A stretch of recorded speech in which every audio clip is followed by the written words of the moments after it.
This man sitting here is my nephew, very close to his parents. But I went against him, campaigned against him vigorously. Because I wanted Bakari Bajiru to be here, sitting next to me. I campaigned against him so heatedly. But God said, Ahmad Ba, no, it's not Bakari the one you want. It's this man who will sit next to you today. And God made it happen. It is Allah who determined this. Let's restore ourselves to God. In as much as we want properties and monies and assets, let's also believe that at the end of the day, we will be 60 deep with only 7 meters of white material in the grave. And there we explain to Allah what we have done. Let's return ourselves. We cannot finish this wall. We have to do what we can do, but make sure that when we go home, we can sleep. That we harm nobody. We offended anyone. If by mistake you offend somebody, ask for apologies. And we move forward. I think when we do that, God will shower us blessing and we'll all prosper and move forward. We've had the serious issues that was mentioned. Some of them are very serious. I'm even told that this building have no title. You don't have any document to show ownership of this building. The government owns the councils. The councils are part of the government. They are subsidiaries of government. It's just that for management issue, they decided that if you separate the country in council, they will be able to, and you have your own parliament like this. And you sit down and manage the affairs. But under the supervision of the government, which of course is the Local Government Act. So let's work together and love each other. Let's quarrel, but let's not fight. Let's discuss. It's important we collaborate, we cooperate, and we consult. One final note. Councillors, you are not members of parliament. You don't own the title of honorable councillor. It's not in our constitution. Don't call yourself honorable. You are not honorable. No, let me underline this. No, excuse me. Let me tell you this.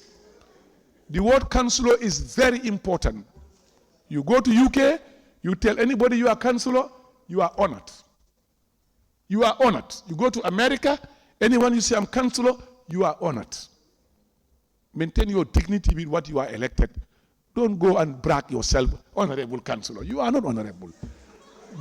Excuse me.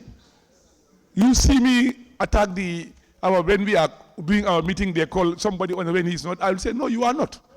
Because the law is clear. The law have defined who should be called an honorable. It's in the Constitution, supreme law of the land. So let's respect the law. Don't take the law and calling yourself what you are not. Welcome everybody. Imams, Al-Qadis, councillors, deputy mayor, chief executive officer, directors. Today we have a special guest. I don't think there's anybody here who doesn't know his name or his face. He's a veteran politician in the Gambia. He's the Honorable Minister now of Lands and Local Government, Mr. Ahmad Ba. We welcome him to the Kanifing Municipal Council. And as he rightly said, this is his meeting. He's paying a courtesy call. He's come to meet the general body, to have an interaction, to discuss what his ideas are, his vision as a local government minister, and of course to hear from you as well. So this is the purpose of the visit. So we welcome him warmly to the Kanifing Municipal Council and congratulate him on his new post as Minister of Lands, Local Government and Religious Affairs. Welcome, Honorable. Thank you, Lord Mayor of Kanifing Municipality, and thank you for all of you for coming. But before I proceed, I just want to introduce those that are with me, and I will also prevail on the mayor for everybody to introduce himself. And once the introduction is done, we now figure out how we can coordinate the meeting that it will not take most of our time, because we have a lot of other meetings scheduled in Banjul. And as a result, I think, Mr. Mayor, Lord Mayor, I'll give my permanent secretary, Mr. Sisao, to introduce, and all of you to introduce yourself. Let everybody introduce himself, and we give the microphone back to the mayor also to do the same, and then we can proceed. What I want us to avoid, repetition. I think once the alcalos decide to speak, if we can have 2 alcalos to speak on their behalf, and then 2 imams to speak if any imam is around, and then the councillors will also decide maybe 1 or 2 to speak, and then the mayor, of course, will also speak on behalf of council, and then from there we will respond and interact with questions that we can ask, so that once that is done, then I think we would have been somewhere that we can wrap up. This is not going to be the first meeting. We'll be discussing that later in due course. Let me just say that I believe that in management and in any organization, communication is key. And I believe that the ministry should be communicating with all its satellite agencies and institutions, so that at least we should be able to interact, we should be able to resolve issues and discuss issues that are of concern to the very people that have elected us or to the very people that we govern. That is important for us, because at the end of the day, people expect what we call dividends of democracy. Each and every citizen of the Gambia expect that when somebody is elected into office, you should deliver services to them. And in doing that, what is the most important thing is how we interact, how do we communicate towards the ultimate objective of delivering those services to the people. And you know that the municipalities, the area councils are very important in service delivery, because they are dealing with the grassroots. They also have to do a lot of other issues that central government may not be able to do. And that's why the councils are created. For the better running of the councils, it is also felt all over the world, in most countries, most democracies, that those who are serving them are elected. Although in some countries, councillors are not elected based on party lines. It's just based on community requirements. But in some other countries, like the Gambia, you are elected based on party tickets. But I can assure you that there are countries where the issue of local governance is exclusively to the local people. And people are elected without party tickets. And once elected, you serve the people. But in our case, we have this issue of people being elected, and once elected, you have a mandate. And that mandate is specified. For 4 years, you are a councillor, and you remain a councillor for that particular period of time. And during your campaign, you must have promised the people a lot of things to do. And indeed, you cannot function effectively in the absence of central government. You are subject to rules and regulations governing you, and some of those rules are very clear and specific. And therefore, central government will really make sure that its job is done. Where we need to act, we will act without fear, favor, ill will, and affection. We will do our job, but in doing our job too, we respect the mandate of the elected. The mayor is elected, the councillors are elected. You have a mandate from the people that you represent. But there is a law that governs all of us. And that law is the Local Government Act that determines how we interact, how we work with you. And that will create an atmosphere of peace, harmony, and understanding that would advance development in our various municipalities. If you go to countries where you have federal system of government, you find area council chairman being in charge of the entire council. You don't even have what you call governors. It doesn't exist. But that is where you have a federal system of government. In other areas, you have ministers for regional governments. Like in Ghana, you can have a minister for regional government. But in the Gambia, we have what we call appointed governors to support and facilitate the work of the councils. And in these councils, you have elected chairmen or chairwomen who actually runs the affairs of councils. And the reasons for council to be autonomous, that's why you have councillors who make bylaws, who indeed work under the directives and the program of the elected chairman. And in this case, you have the mayor of KMC, who you work with your various agendas. You have different parties around, and that is various parties represented, some even independent, all working towards the common good. And in doing that, you need to work closely together in defending and supporting the supreme interests of the people that you are elected for, who have elected you.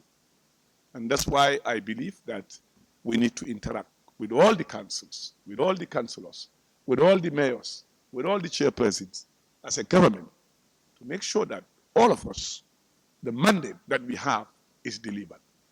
The President of the Republic, who is the supreme commander and the chief executive of this country, has a mandate from the Gambian people. And that mandate, for him to succeed, he needs everybody on board. You also have a mandate at the level of your councils and wards. And in those wards, you also need to deliver to the people on the basis of which you were elected. And that's why collaboration, cooperation, and consultation should be the way forward as to how we deliver that. It is very important that in doing that, we strictly go by the law. Each and every one of you, the law have provided what is your responsibility, what is your privileges, what is your mandate. And if you go by the law in doing that, I think we'll find our work very easy. Now, having said that, there are issues that we have observed as a government, and I think those issues we need to find a way how we can resolve them. Yes, you must understand one thing. The Gambia is one of the smallest countries in Africa. But also Gambia is among the 5 most densely populated countries in Africa. And most of these countries, with the exception of few like Mauritius, have gone to war because of bad management of land and land usage. Therefore, it is important that the issue of land management and land usage become key in the way we manage the affairs of this country. We must take into account land does not expand. Land contracts. Once used is used. Once given is given. And in doing that, we must make sure that we have a policy that guides us, because the policy derives the strategy through which we manage the affairs of lands in the Gambia. Unfortunately, we've never had a policy. With the World Bank and the commitment of this government of Adama Barrow, we are having a land policy of which everybody is involved. And by April 2024, the first draft of that policy will be rolled out for Gambians to see. We want to have a policy that once we are gone, you people are here, some of the younger ones who grows will not face the challenges that we faced in managing our land. But in doing that, councils have a responsibility at the level of local governance, particularly the chiefs and indeed the alcalos. One of the biggest conflicts we face today in this country is the issue of land dispute, as you have seen it emerging. The World Bank, the UN, the AU, the ECOWAS all believe the next crisis of this country will come from land, not from political differences, no. And therefore, the issue of land cannot be taken for granted anymore. We must take it as a very serious matter. It's a serious resource that we have. That, as I said, does not increase. Therefore, the management of land becomes key. And central government cannot do it alone without reinforcing the available laws to make it work. And in doing that, there should be no exception. We need to do according to the law, how the law dictates. We've serialized a lot of conflicts because certain things that needs to be done are not being done. We are having problem with officials from our own ministry, officials from the alcalos, officials from the CFOs, and by extension, some councillors. We need to draw the line somewhere. And that means we have to come out with policies that would guide us, that would help us manage the issue of land crisis. Today, 80% of our court cases, including those at the tribunal of CFOs, at the magistrate courts, at the High Court, at the Appeal Court, at the Supreme Court, 80% of them are based on land. And the question comes into play. Why, when you steal a car, you are a thief, caught, you'll be prosecuted for stealing a car. And the buyer of that car will be prosecuted for buying stolen material. But when you steal land, you are not being prosecuted. All the issue is you go to court. That has to end in this country. We must put an end to it. Those who are found wanting have to face the law. There cannot be two laws in a country. The law is clear. And here I come in. There are reserve land, protected lands in this country. You know why they are protected? When we are gone, when we are nowhere to be seen. These lands are preserved, protected, and in fact, gazetted for protection.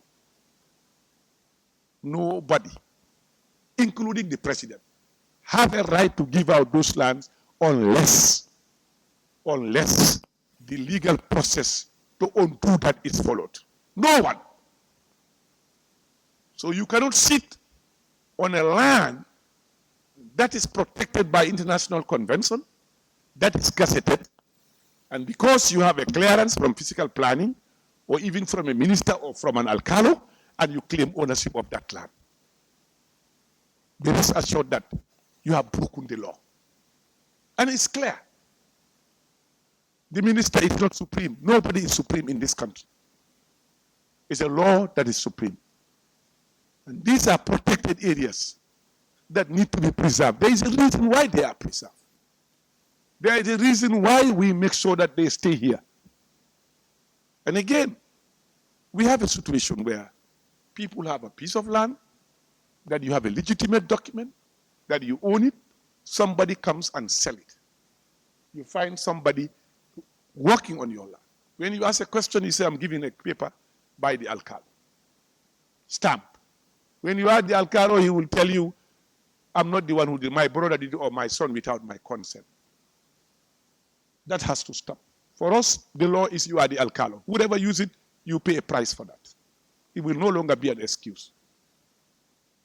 You cannot take somebody's land and then somebody uses your stamp, and at the end of the day you claim innocence of the usage of that stamp. I think let's call a spade a spade. This has to end. Once we end this, we'll be minimizing the crisis that we have in land management. And again, the other issue, I have made a press release on this, and we are not budging on this. You cannot be an alcalde asking people to pay you fees for taking your responsibility to stamp a paper.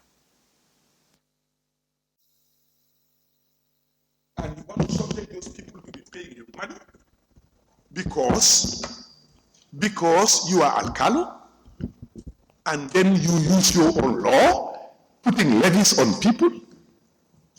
It cannot continue. There is no law. It's not based on any law. What is not based on any law cannot be allowed to continue to exist. Yes, this is Gambia. We all know each other. We all have honor and respect. We have norms that we respect. We have some values, some folklores, some convention in society. Those things we respect. Somebody sign your document, you take out something, say, uncle, take this. Pray for me. You go your way. But I will not sign your document because you will not pay me. I can assure you that when that reaches us, you will have some of the document to think about and not that document anymore. We are not making threats. We are only saying, let's follow the due process of the law. We are not making threats. And I'm clear about this. I don't want to be alcalde anywhere in this region. I'm not interested, not at all. But it is important that we don't extort from people. It is important that we go by our tradition, what we have inherited. I think for me, basically, this is an area I want us to discuss. And that was why when the Alcalo raised the issue of salaries, I was one of the strong advocates for that. Yes, you may not be paid enough, but that's not limited to you. We have our police officers, our teachers, and the rest of it. But it's our responsibility to do what it takes to make your work comfortable. We'll do our very best. But you must understand that this is not an individual decision. The National Assembly must be involved, a lot of people must be involved for this thing to happen. It's our wish to see you earn more. But you must not extort money from people that is not based on law. And we want to really make sure that we respect the norms of the past of our society, and so that we can all live harmoniously. Unfortunately, Mr. Mayor, you don't have chiefs in your various constituencies. You don't have chiefs. I think there's a lot of argument over this, because the law says in anywhere, any district shall constitute legally appointed chief in the country. So this is an argument that will continue to happen. How far we've gone with it, we hope will come out one day to find a solution to all those areas. Why is KMC don't have chiefs? We'll try to argue and see where that argument will end. But I believe that having chiefs cause no harm in making our work easier. But if you have strong alcalos in KMC who are committed, which I believe we have, we should be able to resolve some of the crises that will make the work of the mayor, the councillors, central government easier in this region. And then, of course, the other thing that I wanted to bring to the attention of the chairman, of the mayor, is your coming NACOP. I think you are going to host NACOP this year. It's the turn of KMC. And we know that KMC is the most habited, I stand to be corrected, in the areas here, other than Brikama, West Coast. I think you are the second most habited region in the Gambia. But again, you have more facilities. You have more facilities than other regions, because most of the hotels facilities are within your area. So we will support you, and we want you to make sure that your flag become higher than any other flag. And we hope that you will liaise with the Ministry of Sports. Local government will stand by you, and we will support you for a very successful hosting of a NACOP this year. And on my final note, before I rest my case, I want us to make sure that communication become key. And that's why I'm proposing that every 3 months, the councils, all the councils will meet together to discuss our issues, to find a way how we can resolve them. We take the policy of consultation, coordination, and cooperation as a way forward in moving our country forward, including the council, the constituencies, the regions, all of us together. I think that will make a great difference. So on this note, I want to appeal on to the councillors to make sure that this is reinforced, that people are not compelled to pay money in the form of fees in getting their documents stamped by alcalos. But as I said, let me reiterate, the color note you're giving is not fixed. You can give out whatever you feel like on your own will, but nobody should put you any condition of really stamping a document in the form of an extortion. That is violation of the law. Nobody have that right other than the National Assembly to fix that. So tax is only imposed by the National Assembly. So no one should take the law into your hand in doing that. And those who believe that they can let their brothers and sisters use their stamp to take land that belongs to the state, that belongs to individuals who legitimately own it, only to give an excuse that I was not aware that my brother or my son took my stamp cannot exist anymore. That will end. Be rest assured of that. All right. Thank you, Honorable Minister. It's my time to come in, and then we can have a maybe 10-minute session of Q&A, and we allow the Maybe Minister 5 minutes. Yes. All right. To keep it short, I had my time with the Minister yesterday, so most of my issues have been already forwarded to his desk, many that are repeated here today. But in short, we'd like to thank him and welcome him to the municipality, and of course, to congratulate him on his post. And like the Alkali said, Mr. Job, he's a veteran politician. A lot of us grew up watching him on TV, watching him doing politics, so we are well aware of who he is. Of course, municipality and government have not had the most wonderful road in this previous term to date, and we would have hoped that it would be much better. What we always say in this council, Honorable Minister, is we want to have a very good, healthy, cooperative, cordial relationship with our parent ministry for the better good of our entire people. And to inform you, this council has always been made up of various political parties, but any party you ask from the various parties, they will tell you we have always worked in harmony, we have always worked towards one vision, and we avoid all partisan politics. We even actively discourage partisan politics in this chamber. When you see us with other councillors, you will think we are from even the same party. So just to let you know, this council's mission is only one. It is to develop KMC for the greater good of all. And we are very aware that we are time bound. Our time here is limited. And we are also occupants of positions. The positions do not define us. We are temporary custodians of whatever responsibility we have. So we want to leave a legacy. That legacy cannot be left without the cooperation and support from our ministry. You are the 4th Minister of Land since I became mayor, but you are only the 2nd to visit us and have an interaction like this. So we therefore congratulate you for that. However, the last minister we hosted, we had a wonderful time in this chamber. Many of these issues were also forwarded, but not much was done. We hope, and with your enthusiasm and your energy, we have trust that this time it will be different. The issues plaguing councils are various. There are many. You've mentioned some. And for us, KMC, one of the biggest problems we have, we are the 2nd smallest region by land size, but we are the 2nd largest by population. So as you said, Gambia is in the 5th or in the 5 most densely populated countries in Africa. Then that will be, KMC is one of the most densely populated cities then in all of Africa. This puts a lot of stress on all our activities: waste management, land usage, housing, electricity, etc.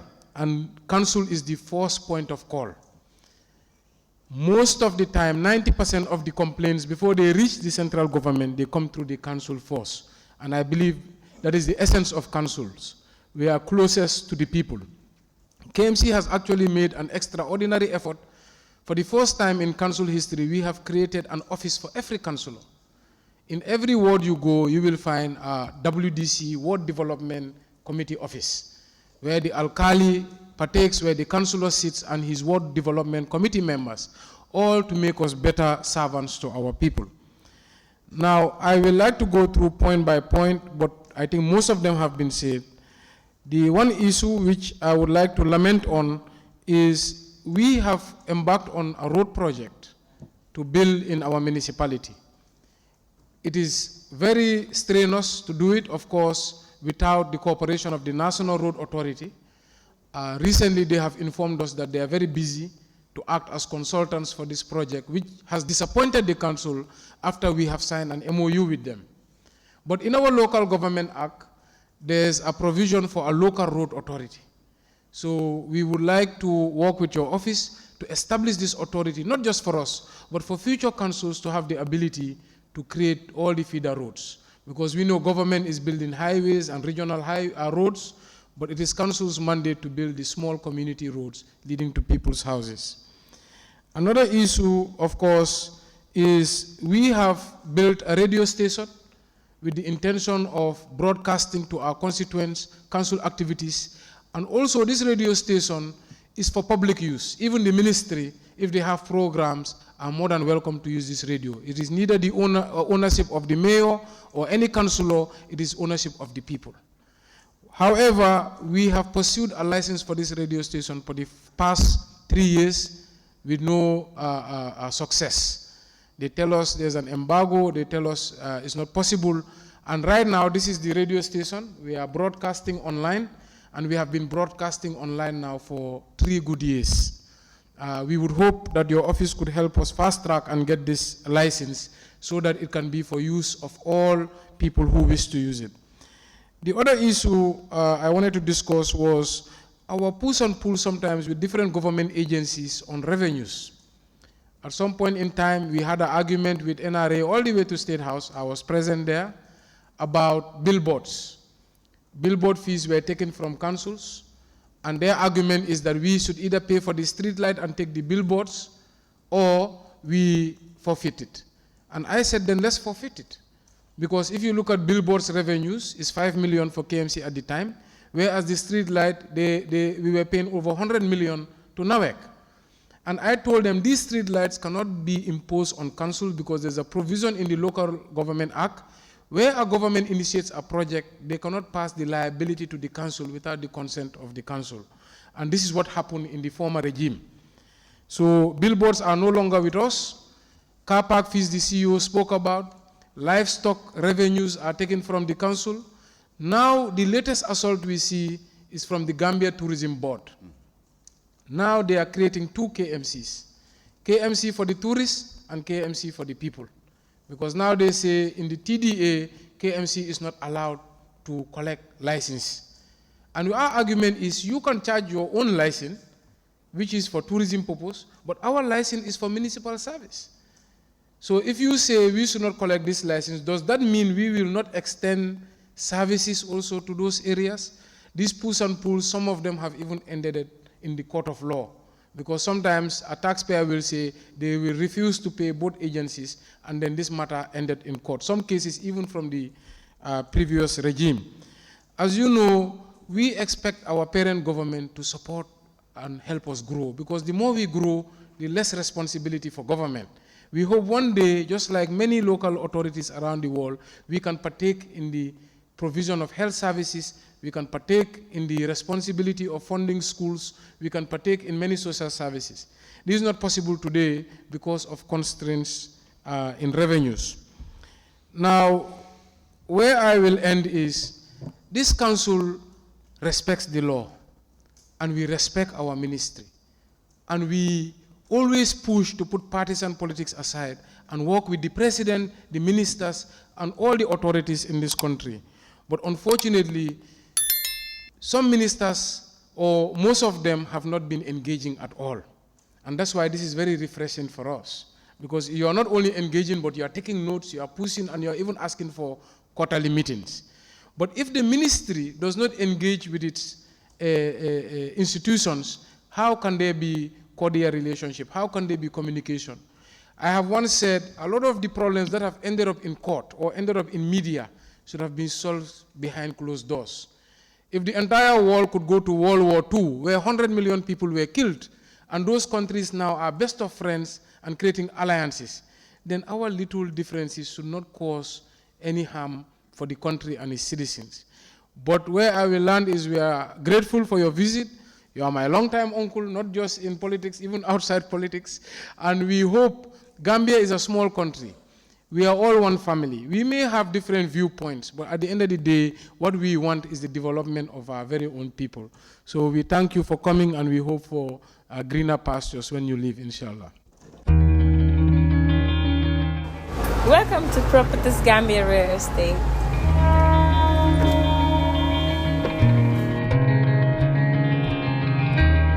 My name is Daniel Yusuf Samba. I'm the CEO of Properties Gambia Real Estate. Real estate has been going now for the past 4 years. It's been going very well. Our real estate is not just about selling lands, it's about development, building houses and things like that. So that's where I bring my expertise into the company.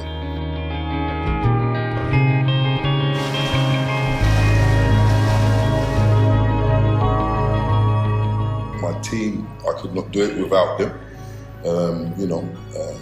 In terms of experience, we work as a team here in Properties Gambia. We help each other to deliver. But my experience in the Gambia has been good, but it goes with its obstacles, just like anywhere in the world you're doing business. It's just about structuring and making sure you're delivering and so on. So when we first started out as a real estate, we were selling empty lands. That is no longer the case, and that was never my aim.